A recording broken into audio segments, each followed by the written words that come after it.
الطاهرين المعصومين اللهم صل على محمد وعلى محمد. قال الله الحكيم في القرآن العظيم بسم الله الرحمن الرحيم تبارك الذي بيده الملك وهو على كل شيء قدير الذي خلق الموت والحياة ليبلوكم أيكم أحسن عملا. اللهم صل على محمد.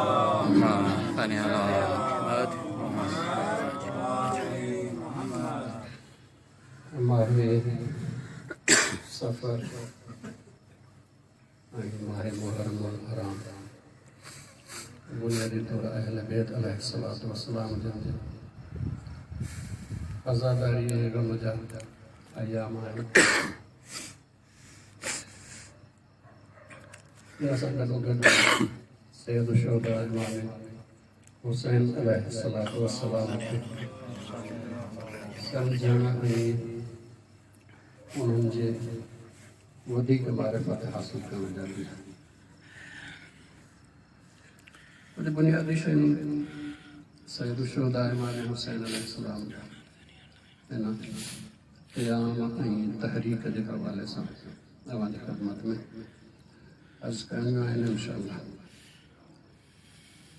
بہتر نتیجے تائیں پہنچنا سکتا.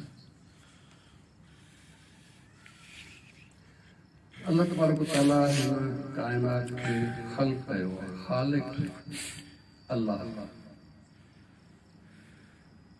جیکو کہیں شے جو خالق ہوندو آ تو مالک وہی ہوئی کہیں شے کے وجود بخشے تو اللہ تبارک و تعالیٰ خالق یہ وجود باتی نہ رہو جس طرح اللہ تبارک و تعالیٰ جو جاری نہ ہوتی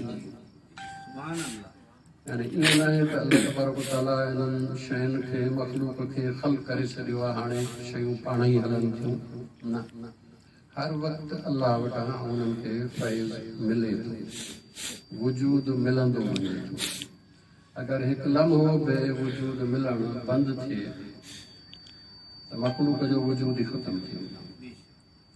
ان کرے مخلوق ہر وقت پانچے خالق جی محتاج صرف وجود میں اچھنا جلائے محتاج نہ ہے وجود کے قائم رکھنا جلائے محتاج.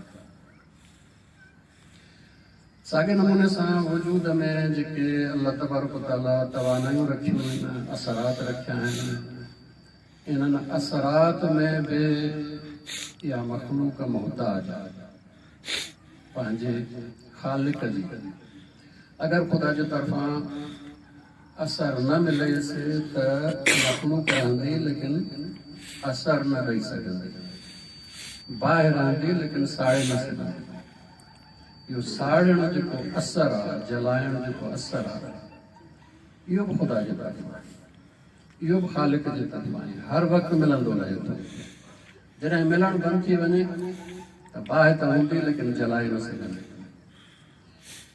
تنجے کرے ہن سموری کائنات جو خالق اللہ جنہیں خالق اللہ ہوا تپو ہن سموری کائنات جو مالک بے اللہ ایوری جکو کہیں شے جو مالک ہوندو آ تپو ان شے کے حکم بیان بے ان مالک جو کم یعنی ان شے تے حکم بے مالک جو علم ہوا یہ کہ جو نہیں علم